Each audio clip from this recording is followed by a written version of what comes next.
Okay, I think we're good. So welcome. I am Jaime Black. I'm here with the Silverlake Priestess Podcast, and today I'm here with Aimee Lissantheia. She is a priestess in more than one way. I know her as a bee priestess. I know her as a priestess of Serpents. She is going to be facilitating at our Red Tent Priestess Activation ceremony and training weekend in Los Angeles this December 7th, 8th, and 9th. And I have her here to just share some juiciness with all of us. So really honored to have you here. I'm super delighted and honored. Thank you for welcoming me to share and speaking my language. Juiciness is one of my favorite words. So I have been having some different priestesses on the show, specifically women that are going to be facilitating with us this weekend, but also just creating some awareness with my own writings and my own sharing about what is a priestess and what is this priestess path. And so many of us are just waking up to it. There are some of us that have been on the path already, but there are so many women out there that are like, what is that? And they're starting to wake up to it and they have questions. And so part of all of this is to share and to be a guide and just be inspiration, because we all learn and are inspired from someone else that is doing something similar to what we want to be doing. So with that, I'm going to ask you about your own personal experiences and all of that, but just to start, what does the term priestess mean to you? To me, the term priestess means I see a woman embodied in her sacredness, who is connected to divine source and walking a sacred path in sacred service to Mother Earth and to all beings. A woman who invokes the divine for her work, for her community, for the highest good of all, for the healing, for the harmony, and for our whole collective evolution into our highest expression. I totally resonate with that. So about your own personal journey to walking a priestess path, or even to just discovering that you were and that you are, or that you feel called to, what was that like for you? What was your first experience? It's been a very unexpected discovery that I would say came to me, and it arose during a healing journey. 10 years ago, I was in a coma for 3 days, and that was a big catalyst for everything just completely broke open. And if I can backtrack a little bit back to, it was part of a maybe rerouting of my life, like Spirit saying, okay, now's the time to remember. But the seeds were already within me.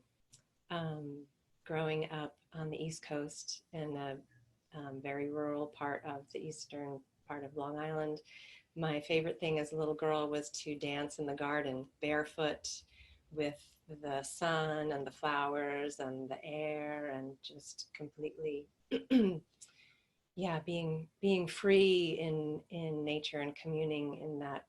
I think I was already in that oneness of nature with the honeybees, which would sting me on my feet. I'm sorry to say I was stepping on them. So that was my communion with the bees from a young age. So I danced a lot. That was my great love. And I danced my way to college. I was called from my own calling to go to a women's college, and became really enamored with art history while I was there.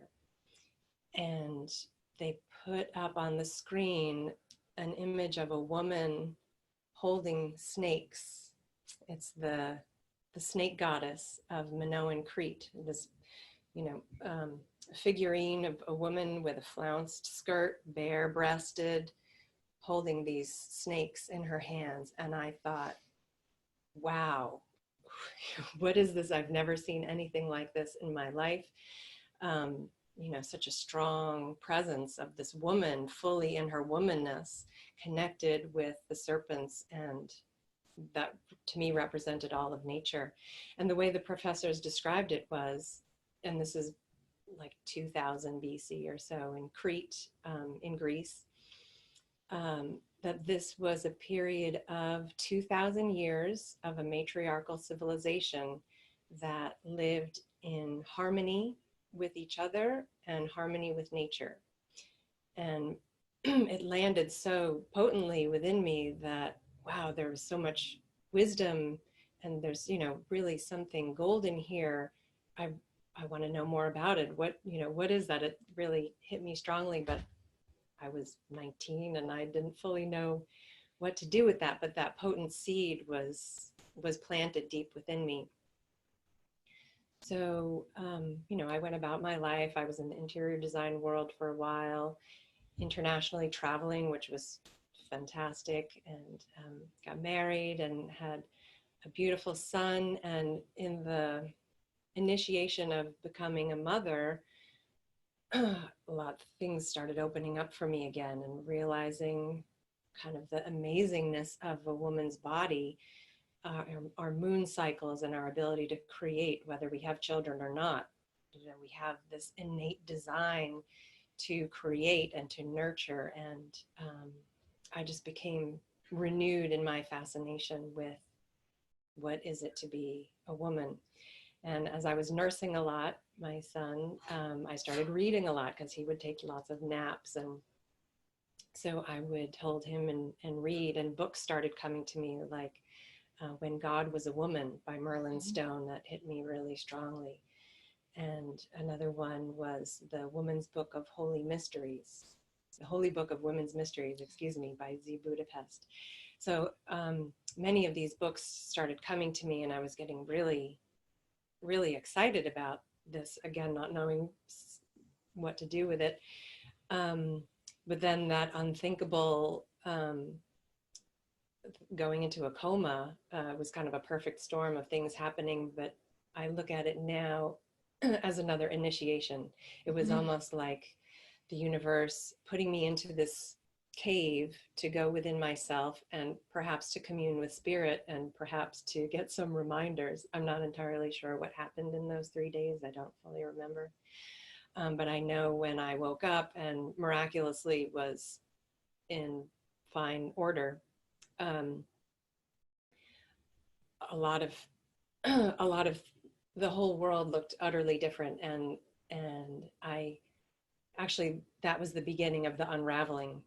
The coma was actually the beginning of my becoming completely splayed out in many directions. Like, just everything opened up. I had massive anxiety issues, which now I interpret as a Kundalini awakening. It was not a medicalized thing. This was energy moving through me that I was waking up to and trying to learn how to navigate and manage. And it was fully a rebirth process of my reorganizing myself, rewiring myself,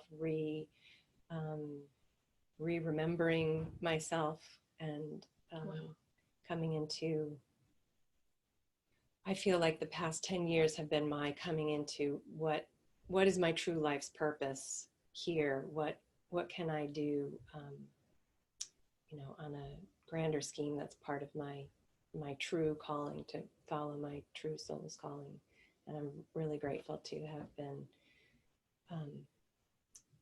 been supported in that, and have all the synchronicities aligned to come to me. I was having lots of dreams and people showing up in my life that guided me. I started having a lot of dreams about Greece and synchronicities about Crete. I was learning piano at the time, and I kept hearing this song, and I thought, oh, I want to learn that on the piano. So I told my piano teacher, and she said, oh, that's Eric Satie. I'll go get the sheet music. So she comes to me with the sheet music of Eric Satie. And on the cover of the sheet music, it says No Cien, which I knew what that meant. It was his time at the Palace of Knossos, which was the high palace of the Minoan civilization of Crete, where this snake goddess was found. I'm getting chills all over my body, and even just remembering that. And it was my piano teacher. I told her, I said, I'm having all these synchronicities about Crete. And she said, oh, you need to meet my friend who leads women's pilgrimages to Crete. And so I've been fortunate to be able to go on 4 pilgrimages to Crete, to be in those places, to remember and reactivate and commune with, they were the bee priestesses and the snake priestesses. What happens to you when you go there? It feels like home. And yet it feels different. I feel like it's a familiar place to me, but yet it feels different, almost as though I had lived there before and have other memories of it. While I'm there, I love to just walk around and bask in the feeling of it, but also to offer something, offer a dance. We offer songs. We do ceremony there to reactivate those wisdoms, those energies that are still in the land, still in the stones, still in whatever remnants are there at those sacred sites, to, if we can, reactivate that wisdom from that period, and have it ripple out, that feels really resonant to something that I'm called to do. So on that first journey that you went over there with that women's group, was that itself like very awakening for you? You'd been doing some reading and everything before then, but then going there and like having the visceral experience. Like for me, there was this memories and experience that I was carrying inside my body for a long time. And I've shared before, I believe on this show, that up until recently, I'd never met other women in my life that had these same experiences and same memories. So it was just all very romantic to me. And I was like, oh, I was a healer in my past life, and I was a priestess in my past life. And it was just very romantic, and it actually like fed into my music. But it wasn't until I went, and I haven't been to Crete, but I went to Glastonbury and went into Avalon, and I was excited to be going there for sure, but it wasn't until I stepped off the bus and stepped onto the land, like it pulled tears, but like out of my chest. It just like pulled, and it was very intense, and it put me in this state of, it wasn't even sadness that I was feeling, but it was some sort of just like really intense awareness also of coming home, coming back to a place where there was so much of me already. And yeah, that's been, I think is really important for us to visit these places. And sometimes we're visiting places that we don't actually realize that we have a past. It seems like that's probably the reason that's calling us there in the first place, but that's only hindsight. When you're going, it's just, you're going to, you're going to see something beautiful or have this wonderful experience, but not so aware that you're going to have this like awakening. I've seen so many of your pictures of you in these incredible places, these sacred sites. One of them that I've used to post and share about you, that has you with this drum at these, like with these columns, and just to see something like that is so activating. It just moves it inside of me, and so I'm like, what is it like when you're there? What is it like when you're drumming there? And also I'd love to know of some of the other places that you've been to as well. Well, the picture that you're referring to, that was in Delphi in Greece. So I have this connection with the Oracle of Delphi, which again is also related to the bees and the serpents. But in that particular site was the temple of Athena Pronaya, which is dedicated, as I understand it, to the Earth Mother. And it's a little bit off of, I believe it was a place probably where the pilgrims came, and it was maybe one of the earlier temples. They would come and get clear perhaps on their prayers or what they were going to ask the oracle, and then they would go to the fountain, and then they would go up higher on the mountain to the oracle. But in this particular place, I felt called. It was a circular temple, and I felt called to drum, and I did kind of a drum procession around the perimeter of this circular temple. And as I started drumming, and I was barefoot and connecting with the earth, and there were not many people around. And I was grateful that the guards weren't, that they were okay with me doing this.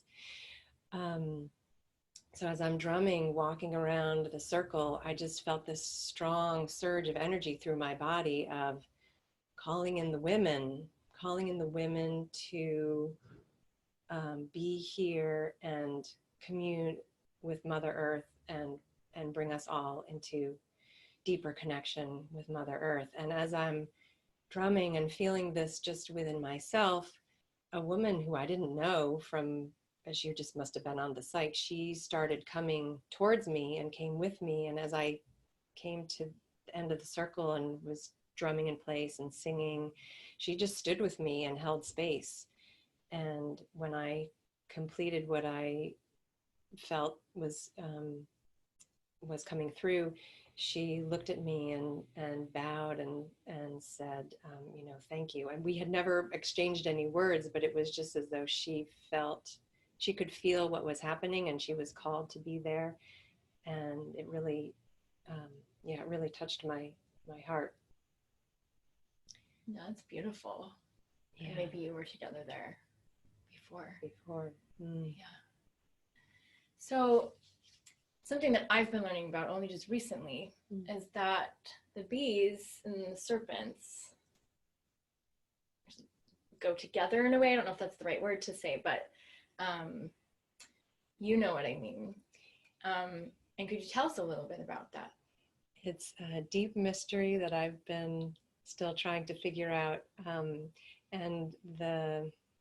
I had been, I think, initially called by the serpent, but then the bees came in really strongly, because in the women that I do work with, we hum a lot. We bring in the honey hum of the bees and the magic of that matriarchal civilization of the bee community. The queen bee, I see her as meditating on love all day as she's birthing all of the baby bees, who I see as priestesses, and the male bees as priests. It's a very holy community in sacred service to the higher good, and they live this life of love. They love each other. They love what they do. They love dancing with the flowers and creating sweetness and lusciousness and medicine. And so I was really drawn into the bee world by a lot of other synchronicities, and came into some really deep healing with the bees, and still wondered why in Crete, and in Delphi, why is the bee, the Oracle of Delphi was called the Delphic bee, but there's this strong serpent energy. Why do they keep coming up together? There's so much medicine in both of them, but it feels like there are energetic principles of why they are coming together. And it's a beautiful, deep, potent mystery of balance and healing. Actually, I was reading in I'm forgetting the name of the book at the moment, The Cosmic Serpent, talking about the serpent as our DNA spiral.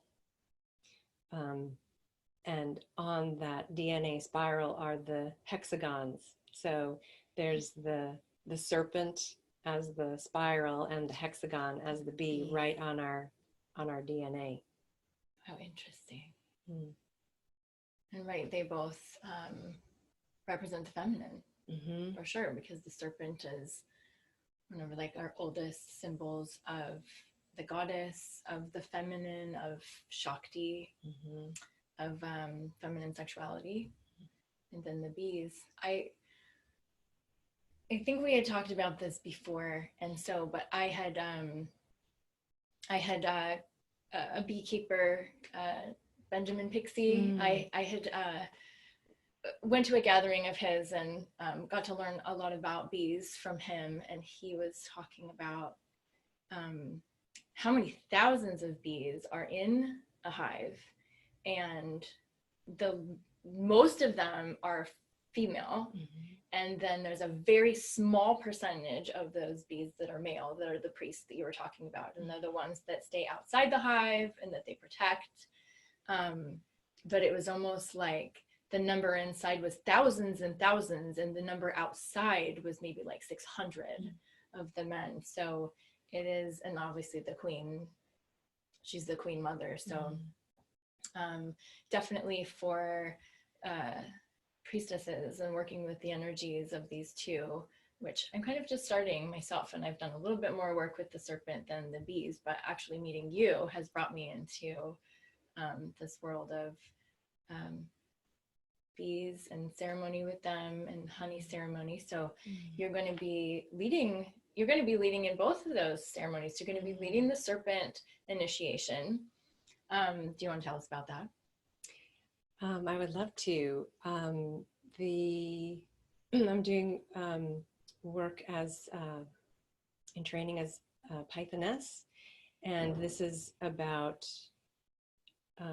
embodying this earth serpent, bringing this energy into our body. And I would like to share a little story. I had an amazing opportunity to offer a dance in honor of a sculpture that was being rededicated in Greece on this amazing rock, where a beautiful artist, Beachley Hamilton, had sculpted a serpent, and she invited me to offer a dance to rededicate it.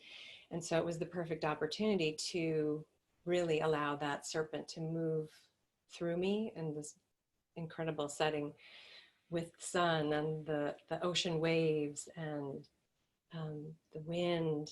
All the elements were present, and this vital life force energy came through my body as I was dancing this serpent through my body, really, feeling that earth serpent energy through my body. And I feel like that was the completion of the 10 years of my healing journey, in a way, in the sense that I was finally fully in my body. I think there's something, for me anyway, in this journey with the serpent about fully being in that sensual experience of being in our bodies and being connected with the earth and drawing in that vital life force energy into us. And so that is a big part of what I'm going to be sharing and bringing forth. That makes sense, right? I mean, we are spirit incarnating in a human body to be in the body. Yeah. And so there's so many things that happen to cause us to move out of it, whether we've been through trauma and we don't want to connect with what everything feels like in our body, pain, trauma, things that happened when we were younger, or also maybe just like naturally somebody might be like very airy, and I know I am. I mean, it's hard for me to stay in my body. I like to be up here and actually like what it feels like up here. But there's also reasons to be in the body, and you stand more in your power when you're in your body. And, our Shiva and Shakti energy is the Kundalini serpents that are in our body. If we're in there, then we can be working with that energy. Interesting. So I am opening up the Friday night for women that are not able to come to the whole training to come and join us on the Friday night. I did an interview with Jessica Forrest, who is, she is the keeper of 6 serpents right now. So we got to see the serpents, one of them, and she got to just tell us about them and how she takes care of them and their energy. And so, of course, you know, for some people it's really exciting. It's the selling point. It's the reason why they want to come to the training. And then there's other people that are messaging me afterwards being like, is it going to bite me? Do I have to dance with it? And then, you know, I've shared like my own experience of how, just how incredible it was for me, and that there was fear at first. I didn't go into it being afraid of the snake, but being in the room, you're having a visceral reaction to the snake, or maybe you're not super afraid, but somebody else is, and it's a thing that we are all doing together. And so there's all this energy that is up. And so tell us a little bit about what we're going to do. So dance has been a very big part of your life, movement and dance, and dancing is part of the way that we're going to move and interact with the serpents. So just for somebody who like might be listening to like, okay, well, I want to know what are we doing so that I can prepare. What are we going to do? Well, I would also like to share a little bit about my first experience dancing with a serpent. Yes. Because my whole life, I would have said I'm afraid of snakes. I, you know, step on a snake in the garden and I scream. And did you? Yeah, on the East Coast. So it wasn't poisonous or anything, but living in California, I've, you know, come across some rattlesnakes, and I'm scared. I honor them and give them their space. So even though when I was having this opportunity to dance with the ball pythons and everyone said, you know, they're completely safe, I still had that programming of, oh, snake. You know, there was fear, there was anxiety. I was already having a lot of issues with anxiety, but I felt safely held, and the folks who had the snakes were watching. And the first thing we did was we laid on the floor and just allowed the snakes to move on us. And the slow, pulsing, undulating, sensual presence, they were just so present in this timeless space that I immediately was able to just relax and feel more comfortable in my body. As they were comfortable in their bodies, I was able to tune in with that, just, you know, in a relaxed, communing kind of a way. And then when we actually got to dance with them, and I was super open at that time, I could really just be in that world. It was a gift.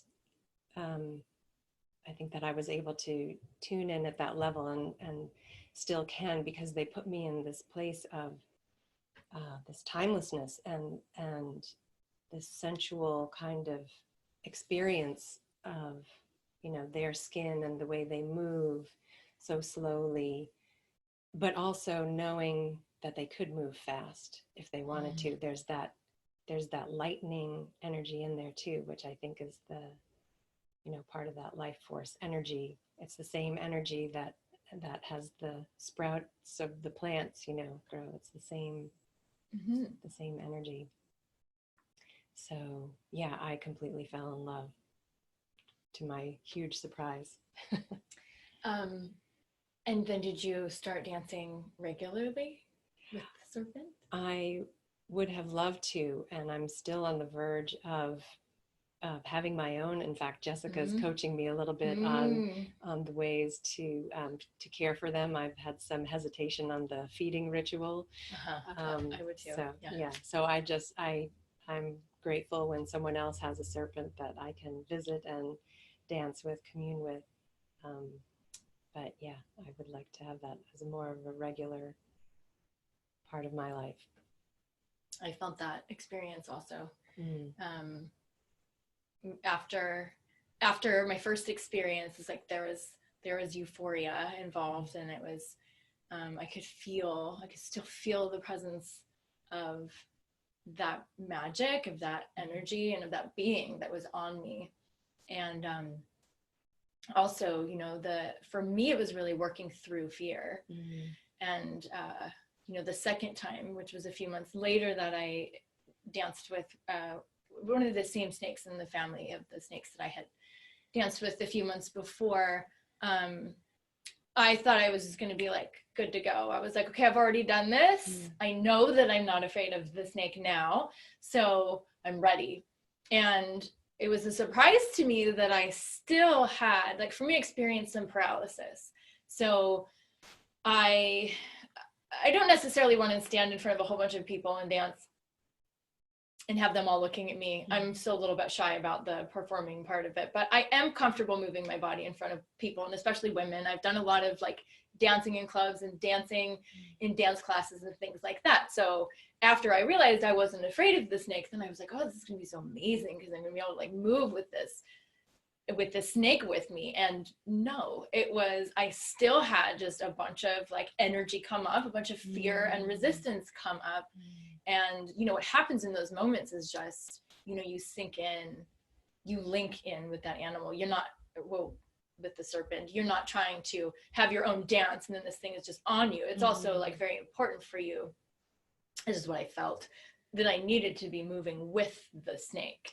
So I was forgiving with myself in that way. But at the same time, I was like, wow, this is really showing me how much fear is in my body. And when I get around the serpents, it brings up, it's almost like it activates them and it heats it up and it like rises, and it's up here in my body where I can deal with it. It's not trapped someplace.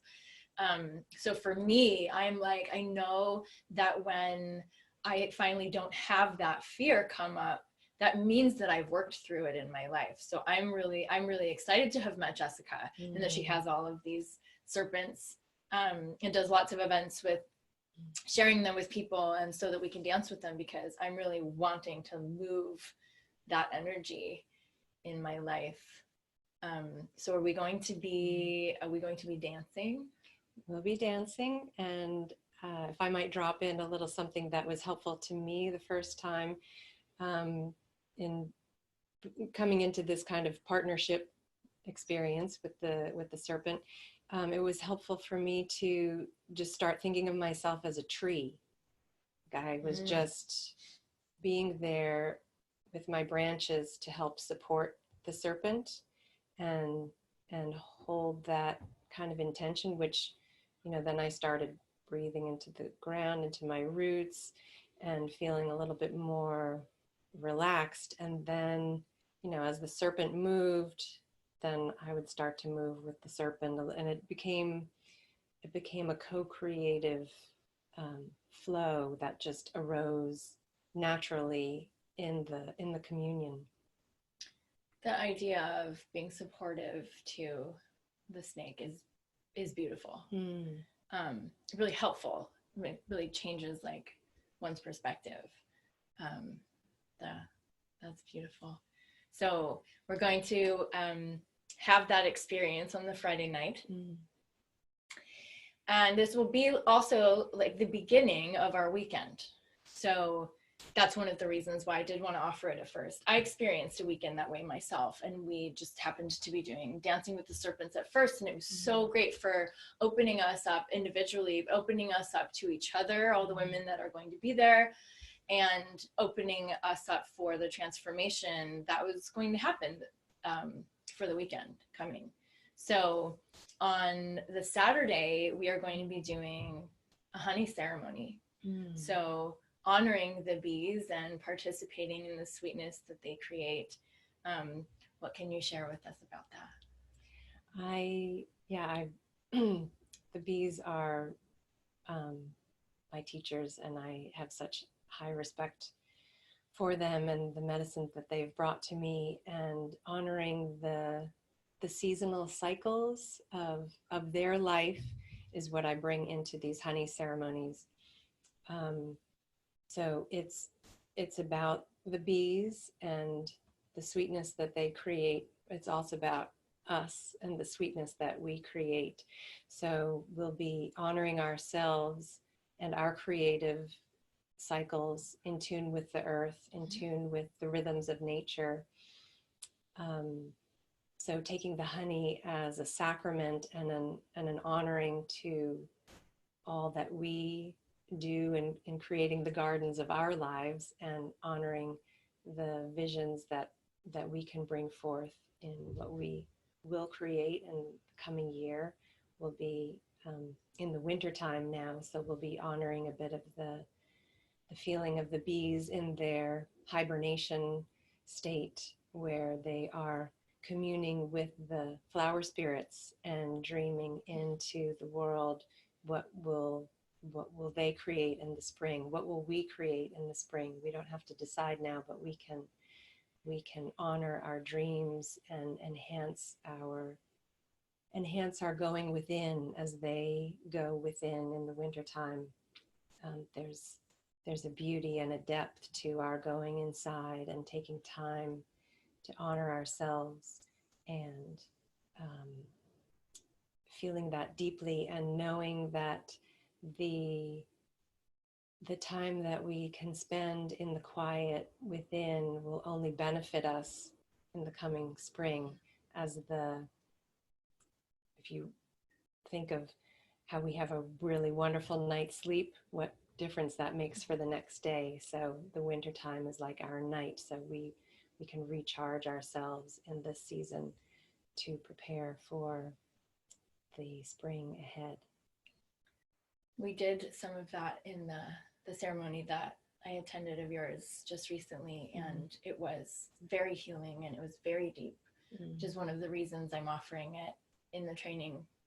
Well, you're offering it, but like I wanted to have you to offer it for us, because we all need that. We need that. And in our culture as well, here living in Los Angeles, we don't really experience the weather of winter. So we're just like ongoing summer, and it's hot and there's traffic, and we're just driving and creating our businesses and so this is also an experience for women to be awakened and activated and healed. So we're opening, and then so that we can go even deeper, and so that we can heal into those places that need to be healed. So just like what you're saying, so that when the rest time is complete, then we have more to offer. Yes, we're offering from a place of wholeness. So another thing I would like to ask you, just because the topic of honey is sensitive for people. So many of us are vegetarian nowadays. So many of us are vegan nowadays. And so I know that you source your honey from, just because we connected that we had experienced like teachings and honey ceremony from Benjamin Pixie. But if you would just tell us, a little bit about that, because some people might be like, okay, we are honoring the bees, and then you're taking your honey, and people are really defensive about that, which is beautiful. But there is safe ways, and people that like live in harmony. Yes, absolutely. And I prefer to use the honey of folks that I know are honoring the bees and creating a sacred hive sanctuary for the bees, and it's all done very ethically and with deep honor. So yeah, only taking their overflow, so that they have enough of their stores for the winter to get through to the spring. Only working with smaller producers and folks that honor the bees as sacred. That's important. Because one bee's life, one honeybee will only produce 1/12 of a teaspoon of honey in her entire lifetime. So when we have 1/12 of a teaspoon of honey, that's her entire life's work. So to honor that in their creation, it's all precious gold. Yeah. Wow. And you have bees. I'm blessed to have bees on my land. They are, to me, like angelic emissaries of love, and to have them on my land feels like a huge blessing. Yeah. For the the energy that they put into the air, for the fruit trees on my land, even just being able to stand by the hives and smell the aroma of the honey, and to hum with them, and just sit with them and be with them is beautiful medicine for me. Wow. So you've written a book about bees, or a bee. Yeah. I'll let you tell us about it. Yeah, that was one of my trips to Crete. My son was still small at the time. We had been reading a lot of books, and when I was in Crete, I was really tuning in with the bees and thinking about the life cycle of the bees, and feeling the huge inspiration of particularly those moments when a young bee, she spent 3 weeks in the hive, just living in the hive with her family, doing all the tasks within the hive.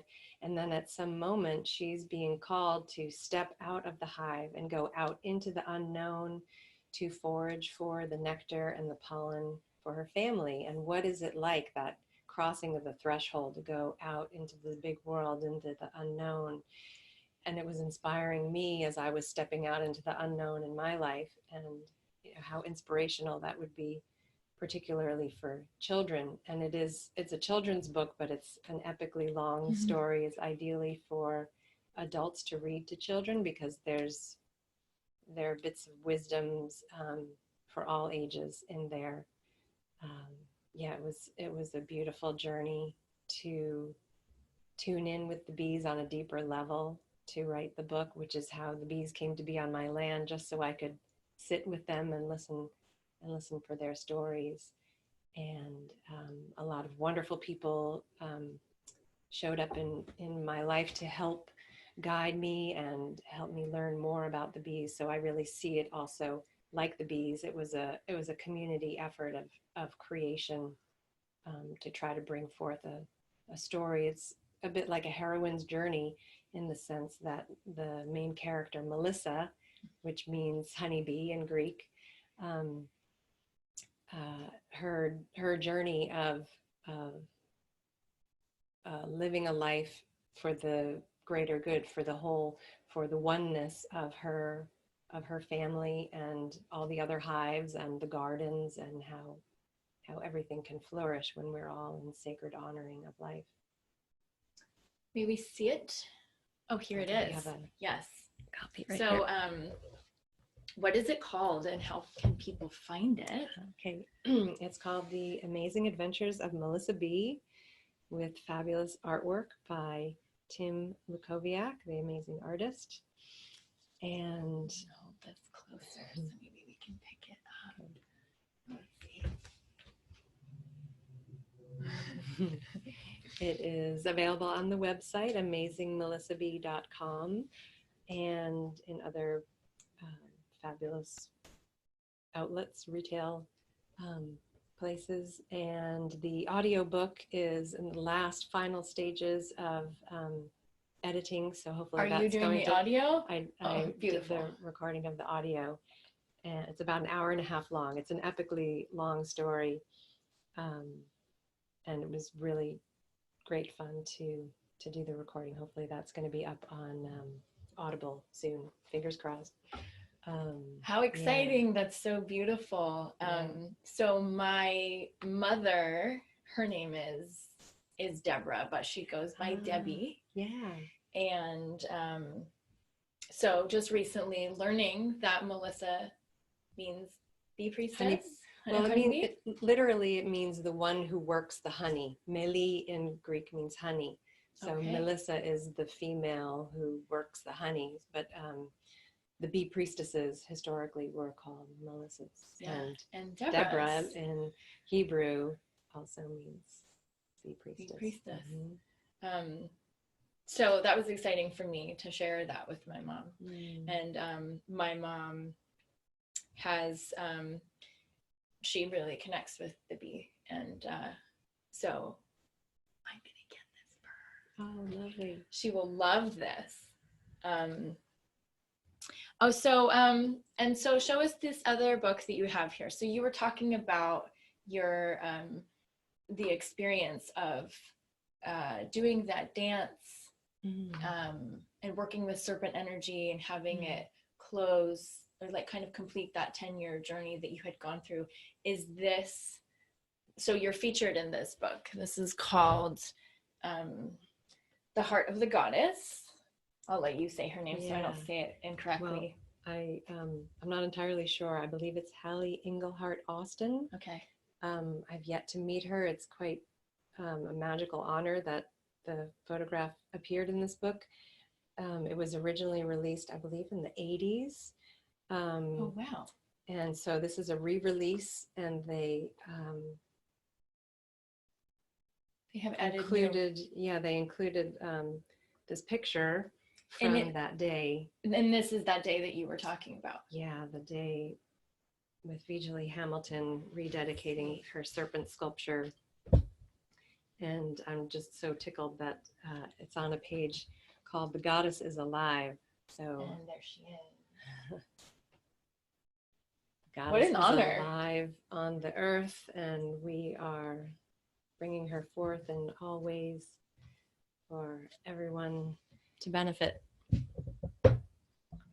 We are. Let's see. Okay.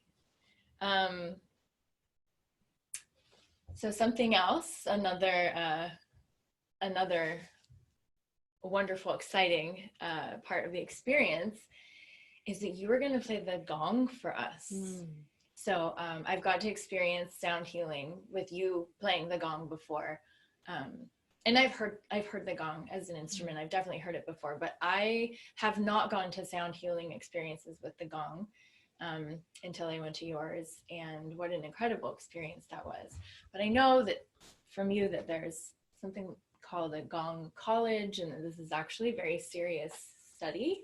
So tell us a little bit about that. Yeah, I'm delighted to be in the midst of that now. And the gong, it's a little bit of a surprise to me that I'm on that path. I've been working with the frame drum as the bee priestesses used, which we'll be doing in this weekend as well.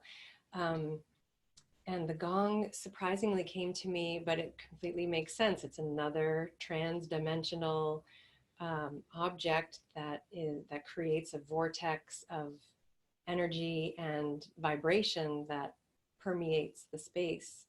So for me, it connects in with the honeybees, with the oneness, with that wholeness of the circle and the vibration. I think of the bees on the honeycomb.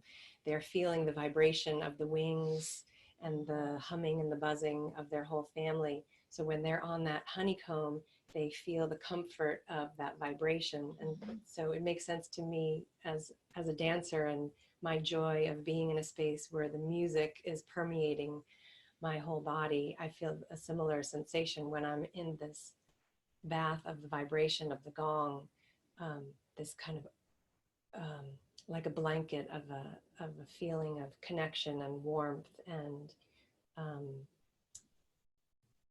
nurturing. It's a beautiful space to be in. It was also very otherworldly. Like sometimes when I hear that term, I think of like ancient times or something, but no, this was like vortex is interesting that you say that, because I'm like, it puts you in a non-time space, and your body can like completely relax and then feel held with this vibration. But what your mind does is something very interesting. It was like a lot of dreaming, but it was open, rather even than my mind focusing on like a certain idea and having a dream experience in that way. It was so vast, and it was so open, and just healing in that sense. That the expansiveness, like the feeling that we are more than just our bodies. We're in this vast space connected with the cosmos and the cosmos for sure. Yeah, yes, that is something absolutely. that you feel the connection. So I am so excited for all of the magic that you are bringing. I am so inspired by you and your process and how deep and how real and how sacred it is. I feel that when I'm in your presence. And so it's just going to be, you know, so exciting to share you with everyone in the physical. And I'm so honored to have you come and share with us on the show. And so, yeah, anyone out there that is listening to this, we are recording about a week before. I still have a few spaces open if you'd like to join us for the entire training. And like I said, I am opening the Friday night up. So we have, I think for this particular thing that we're doing, we have a bit of space where I can take in at least a handful of girls that want to come just for the Friday night. And what is amazing about that is you'll get to meet all of the different priestesses that are going to be there. We are going to have a new moon circle. And then we will start with the serpent dancing. And so, Aimee, delicious. Thank you. Thank you. I honor you and I see you, and thank you, sister. Thank you, sister. Thank you for all the work that you're doing to bring us all together. And, yeah, really deeply grateful. Thank you. Thank you. Blessed be to everyone out there and listening. And we will see you all soon.